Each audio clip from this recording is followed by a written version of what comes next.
How to fix Twitch error code 2000. So if you're seeing this error message when trying to play videos in Twitch, I'm going to show you a couple of ways on how to go and solve the issue. Now, the first thing you'll need to do is click on the three vertical dots in your browser and then click on Extensions and press Manage Extensions. Now, if you currently have any Google extensions turned on and enabled, you just need to toggle these to off like so. Now, once all of your extensions are disabled, you can go and close out of this window. You can then click on the three vertical dots once again and scroll down and click on Settings. Now select Privacy and Security and then scroll down to Delete Browsing Data. Now make sure everything's selected like this, click on More and press All Time. You'll then need to press Delete Data, and once your data has been deleted, you can check to see if that solves the issue. Now if it's still not working, open up the Start menu on your computer, type in CMD, and then right click on the command prompt and run this as administrator. You then need to type in the following command,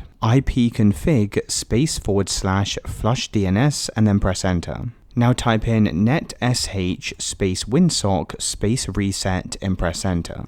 Once you've done this, you will need to go in, restart your computer, and once your computer's restarted, you can check to see if it solves the error. Now if it's still not working, go and open up your Start menu, search for Control Panel and click on this window here. In the top right hand side, set the view by to category and then click on Network and Internet. Select Network and Sharing Center and then press Change Adapter Settings. Now go and right click on your Wi-Fi connection and press Properties. Scroll down to Internet Protocol version 4 and click Properties, and then go and set this to use the following DNS server addresses. Now you need to type in the numbers 8.8.8.8 and also 8.8.4.4 and then go and press OK.